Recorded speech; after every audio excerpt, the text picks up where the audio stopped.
Salut tout le monde, j'espère que vous allez bien, j'espère que vous êtes en forme. Aujourd'hui on est parti pour une nouvelle vidéo sur les téléphones Apple. Je pense qu'on a presque terminé les téléphones que je vous présente. J'en ai présenté quand même pas mal de toutes les marques. N'hésitez pas à aller voir sur la chaîne YouTube toutes les vidéos que j'ai faites sur les téléphones. Donc j'ai fait plus ou moins mon classement à moi donc à présenter. Donc c'est des téléphones de 2022, bien sûr il y a la 5G dessus, donc de chez Apple. On va présenter surtout des iPhone 13 et l'iPhone aussi SE de 2022 de 3ème génération. Donc vous inquiétez pas, c'est l'écosystème Apple, donc vous pouvez brancher tout ce que vous voulez dans l'écosystème Apple, il n'y a pas de souci pour ceux qui sont des utilisateurs Apple. Donc là c'est vrai que c'est des produits qui se coûtent quand même relativement cher, tout dépend du stockage. C'est quand même, Apple c'est quand même quelque chose de haut de gamme, c'est quelque chose qui existe déjà depuis très longtemps. C'est une marque très très bonne aussi dans le domaine surtout de la photo, de la vidéo en général. Ils sont très très bons dans ce domaine là. Donc on va tout présenter, le tout premier, l'iPhone SE de 64 Go. Vous pouvez monter à 256 Go si vous souhaitez. Mais juste avant que cette vidéo continue, n'hésite surtout pas à mettre un petit pouce bleu et à t'abonner à cette chaîne, ça fait toujours plaisir.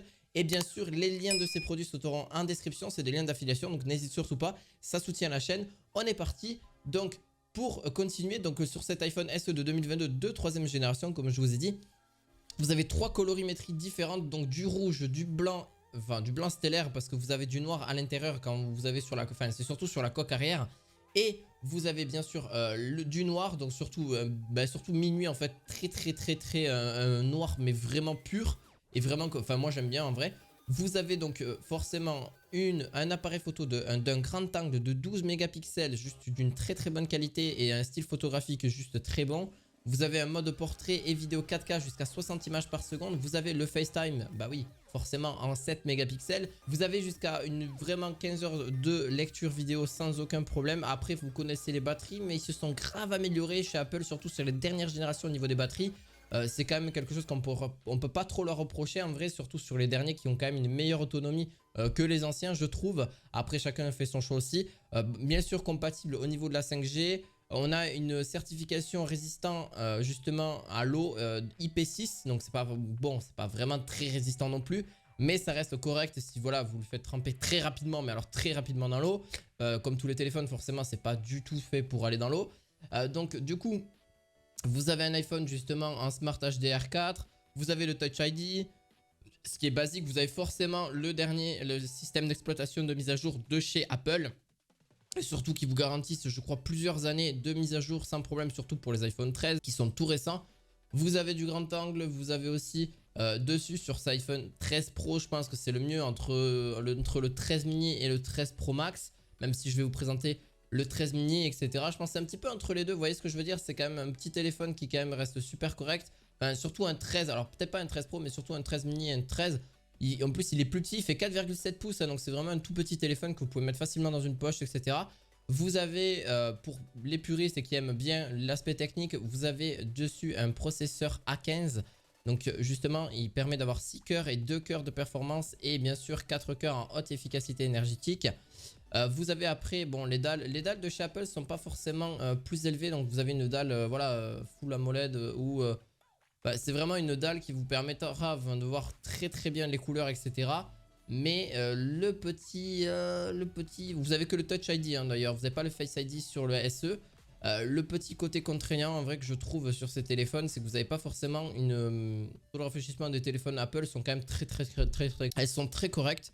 Et aussi, vous avez quand même une longue durée, voilà, c'est en plus le tactile est très réactif, il n'y a aucun souci de ce côté-là. Je vais passer à l'iPhone 13 mini comme j'en ai fait tout à l'heure. Donc la 13 mini, bien sûr il a un grand angle, il a la 5G. Vous avez aussi un appareil photo ultra grand angle. Vous avez un mode cinématique pour la vidéo. Vous avez du 1080p 60 et vous pouvez enregistrer en vidéo jusqu'à du 4K 60 images par seconde sans aucun problème. Pareil, vous avez un processeur A15 Bionic, forcément un petit peu pareil que l'iPhone SE. On reste vraiment sur la même longueur d'onde, sauf que par contre vous avez une meilleure autonomie au niveau de la batterie parce que vous pouvez regarder jusqu'à 17 heures de lecture vidéo. Vous avez le Face ID là-dessus, donc justement ça c'est quand même un petit plus. Sur le 13 mini, vous avez quand même aussi un écran Super Retina XDR donc en 5,4 pouces, donc forcément un écran beaucoup plus grand. Vous avez un écran de voilà jusqu'à 17 heures d'autonomie. Vous avez une caméra justement qui va vous permettre en mode nuit et enregistrement en 4K aussi en Dolby Vision HDR et tout ça. Tout ce qui est correct. En vrai ils sont très bons au niveau photo, au niveau après bon c'est pas très professionnel, mais vous pouvez quand même faire des photos et des vidéos, bon, quand même presque à titre professionnel aussi, grâce à son écran OLED qui est juste plus éclatant que jamais. Donc vous verrez les bonnes couleurs, je trouve que les couleurs sont plus vives, sont aussi plus vivantes, etc. Pareil, une qualité cinéma parce que vous avez quand même aussi là-dessus un mode cinématique qui permet automatiquement de superbes effets de profondeur de champ et justement de mettre flouté à l'arrière. Donc c'est ce que fait justement le mode cinématique des appareils photo Apple et justement enfin des téléphones Apple justement en général. Donc franchement une qualité vraiment très bonne, il n'y a aucun souci. Et c'est ce qu'on peut justement le gros plus de chez Apple, je trouve moi perso, c'est leur écran et aussi leur appareil photo, enfin le côté appareil photo et côté aussi vidéo, ils sont juste parfaits à ce niveau là. Bien sûr leur écosystème, je veux dire leur système d'exploitation est vraiment simpliste, vraiment c'est facile à prendre en main. C'est même pratiquement mieux qu'un Android, sauf que l'avantage des Android c'est qu'il y en a quand même, on peut faire davantage de choses en termes de paramétrage. Je trouve, après c'est mon avis aussi, bon ben forcément parce que moi j'aime aussi Android et j'aime aussi Apple. Mais voilà, il faut être, c'est très dur de comparer les deux parce qu'ils ont chacun leur propre fonctionnalité. Donc voilà, franchement, petit iPhone 13 mini avec bien sûr 128 Go de stockage. Je ne l'ai pas forcément précisé, mais vous avez 128 Go de stockage dessus. Sur celui que je vous mettrai en description, vous avez forcément plusieurs coloris. Celui-là, vous avez du rose un petit peu. Voilà, vous avez du rose, mais il existe différents justement coloris. Vous avez du noir, du rouge. Vous en avez plusieurs, même du bleu. Donc, il n'y a aucun problème. Vous pourrez trouver toutes les coloris que vous souhaitez. On est parti pour le tout dernier. Donc, le tout dernier, c'est pareil, c'est l'iPhone 13 Pro. Vous avez jusqu'à 1 Tera de stockage de disponible. Vous pouvez mettre 128 Go minimum jusqu'à 1 Tera, donc 256 et 512. Vous avez différentes couleurs. Vous avez de l'argent, du bleu alpin, du graphite, du or et du vert alpin, bien sûr. Vous avez soit, si vous voulez, avec l'Apple Car Plus ou l'Apple Car... Ben, pas du tout, hein, sans aussi. Donc, il y a totalement... C'est totalement possible, vous pouvez filmer en 4K HDR aussi, vous avez un très bon appareil photo comme je vous l'ai dit, de 12 mégapixels. Vous avez aussi donc un super écran de 6,1 pouces en Super Retina avec du ProMotion, en 5G très rapide, ultra rapide sans problème. Vous avez donc du 1080p 30 images secondes pour le mode cinématique et après de l'enregistrement vidéo en général du 4K 60 images secondes, très bien stabilisé d'ailleurs. J'ai pas forcément précisé, mais la stabilisation elle est quand même plutôt bonne. Vous avez le Face ID dessus. Aussi la face est en céramique justement, il faut le dire, au niveau de l'avant. Donc vraiment très bonne aussi. Qu'est-ce que je pourrais vous rajouter de plus sur cet écran qui est très lumineux, vraiment adaptatif justement, et sa fréquence d'image adaptative, justement le smartphone le plus rapide je pense que vous pourrez connaître à l'heure actuelle.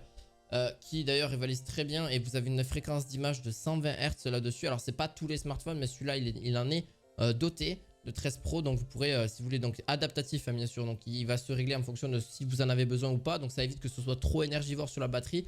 Moi je trouve qu'à l'heure actuelle les fréquences d'image adaptatives c'est le mieux, enfin le taux de rafraîchissement du moins, c'est justement quelque chose de très correct et ça vous évite d'avoir des problèmes de batterie qui se s'usent en 2 secondes.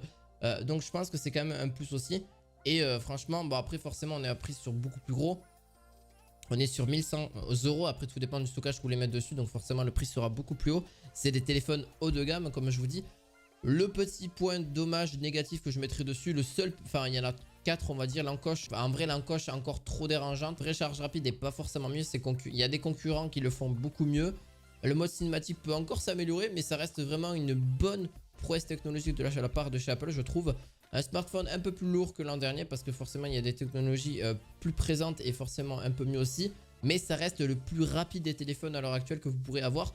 Après il y a le 13 Pro Max aussi, mais le 13 Pro franchement je pense qu'il reste super correct. Le 13 Pro Max en vrai c'est comme le 13 Pro, mais en vrai juste en plus évolué, juste en termes de stockage aussi. Mais parce que vous avez aussi un mode macro pour les deux hein. Donc ça c'est vraiment très bien, vous avez un mode macro qui est juste bien fini. Juste après voilà, pour le mode 13 Pro Max, enfin pour l'Apple 13 Pro Max, vous avez un iPhone beaucoup plus grand, donc de 6,7 pouces au lieu de 6,1.